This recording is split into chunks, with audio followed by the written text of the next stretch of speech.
Central police സ്റ്റേഷന് മുൻപിലുള്ള ദൃശ്യങ്ങളാണ് പ്രിയപ്പെട്ട പ്രേക്ഷകർ കാണുന്നത്. ബോബി ചെമ്മണ്ണൂരിനെ വഹിച്ചുകൊണ്ടുള്ള പോലീസ് വാഹനം സെൻട്രൽ പോലീസ് സ്റ്റേഷനിലേക്ക് എത്തിയിരിക്കുകയാണ്. ബോബി ചെമ്മണ്ണൂരിനെ നമുക്ക് ദൃശ്യങ്ങളിൽ കാണാൻ കഴിയുന്നുണ്ട്. പോലീസിന് ഒപ്പം വാഹനത്തിൽ ഇരിക്കുന്നതിന്റെ ദൃശ്യങ്ങളാണ് ഇപ്പോൾ നമ്മൾ തത്സമയം കണ്ടുകൊണ്ടിരിക്കുന്നത്. ബോബി ചെമ്മണ്ണൂരുമായി വയനാട്ടിൽ നിന്നാണ് പോലീസ് സംഘം, പ്രത്യേക അന്വേഷണ സംഘം ഇപ്പോൾ സെൻട്രൽ പോലീസ് സ്റ്റേഷനിലേക്ക് എത്തിയിരിക്കുന്നത്. ഇനി നടപടിക്രമങ്ങൾ പൂർത്തിയാക്കുക എന്നുള്ളതാണ്. നിരവധി ആളുകൾ പോലീസ് സ്റ്റേഷന് മുൻപിൽ ബോബി ചെമ്മണ്ണൂരിനെ വഹിച്ചുകൊണ്ട് പോലീസ് വാഹനം എത്തുന്നു എന്നറിഞ്ഞുകൊണ്ട് കൂടിയിട്ടുണ്ട്.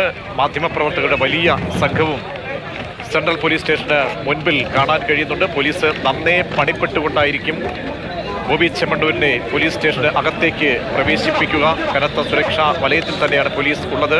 ബോബി ചെമ്മണ്ണൂർ രാവിലെ മുതൽ മാതൃഭൂമിയിൽ സാധ്യ ദൃശ്യങ്ങൾ പുറത്ത് വിട്ടപ്പോൾ തന്നെ ബോബി ചെമ്മണ്ണൂർ ശരീരഭാഷയൊന്നും അങ്ങനെ പഴയതുപോലെയുള്ള ശരീരഭാഷയിൽ തന്നെയാണ് അദ്ദേഹത്തെ കാണാൻ കഴിയുന്നത്. അദ്ദേഹം കൈ ഉയർത്തി അഭിവാദ്യമൊക്കെ ചെയ്യുന്നുണ്ട്.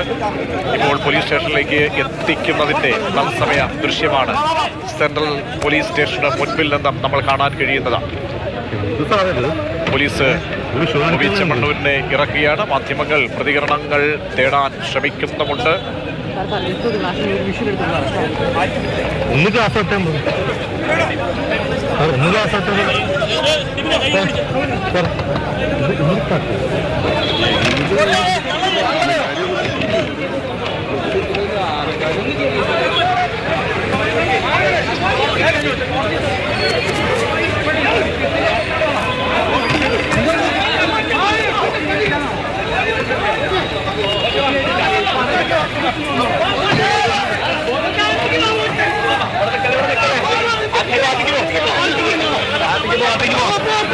കേരള പോലീസിന്റെ വൻ സംഘം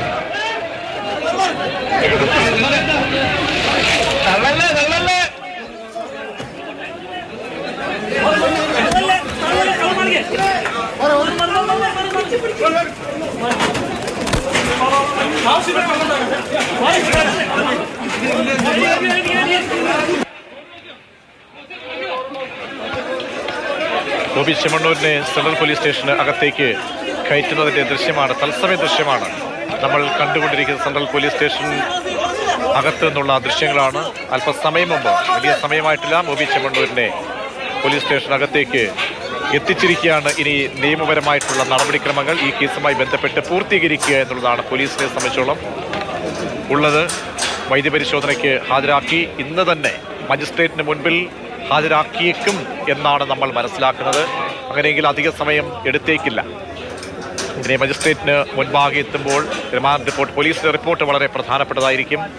BNS ഭാരതീയ ന്യായ സംഹിതയിലെ പ്രധാനപ്പെട്ട വകുപ്പുകളാണ് ഇപ്പോൾ ചുമത്തിയിരിക്കുന്നത്. 2 സുപ്രധാന വകുപ്പുകൾ 75(1), 75(4), പിന്നീട് IT ആക്ടുമായി ബന്ധപ്പെട്ട വളരെ പ്രധാനപ്പെട്ട ഒരു വകുപ്പ് കൂടി ചുമത്തിയിട്ടുണ്ട്. അപകീർത്തിക്കൊപ്പം അങ്ങനെ ദ്വയാർത്ഥ പ്രയോഗമുള്ള വാക്കുകൾക്കൊപ്പം തന്നെ അത്തരം പോസ്റ്റുകളും അത്തരം പ്രതികരണങ്ങളും ഒക്കെ തന്നെ സമൂഹ മാധ്യമങ്ങളിൽ പ്രചരിപ്പിച്ചു എന്ന കുറ്റം കൂടി ബോബി ചെമ്മണ്ണൂരിനെതിരെ ചുമത്തിയിട്ടുണ്ട്. അതുകൊണ്ട് തന്നെ എന്തായിരിക്കാം ഇനി കോടതി എടുക്കുക, നിലപാട് എന്തായിരിക്കും? പോലീസിന്റെ ആ റിപ്പോർട്ട് അംഗീകരിച്ചുകൊണ്ട് കസ്റ്റഡിയിൽ വാങ്ങിക്കാനുള്ള ഒരു സാഹചര്യം, റിമാൻഡിലേക്ക് വിടുമോ ബോബി ചെമ്മണ്ണൂരിനെ? അതല്ല അദ്ദേഹത്തിന് ആശ്വാസം ലഭ്യമാകുമോ മജിസ്ട്രേറ്റിൽ നിന്ന് എന്നൊക്കെ നമുക്ക് പ്രതീക്ഷിക്കാം ഇനി വരും നിമിഷങ്ങളിൽ. പോലീസിന്റെ ഭാഷ്യം, പോലീസുമായി ബന്ധപ്പെട്ട കേന്ദ്രങ്ങൾ പറയുന്നത് വളരെ ഗുരുതരമായ കുറ്റകൃത്യമാണ് അദ്ദേഹം നടത്തിയിരിക്കുന്നത്. അതുകൊണ്ട് ആ രീതിയിലുള്ള ഒരു FIR ആയിരിക്കാം ചുമത്തുക, അല്ലെങ്കിൽ അത്തരത്തിലുള്ള കാര്യങ്ങളാണ് നടത്തിക്കൊണ്ടിരിക്കുന്നത്. കാരണം ഇതിൽ 164 സ്റ്റേറ്റ്മെന്റ് അല്പസമയം മുമ്പാണ് രഹസ്യമൊഴി മജിസ്ട്രേറ്റിന് മുൻപിൽ ഹണി റോസ് നൽകിയത്. അപ്പോൾ അതൊക്കെ ഈ കേസിൽ വളരെ പ്രധാനപ്പെട്ടതാണ് എന്നാണ് പോലീസ് പറയുന്നത്.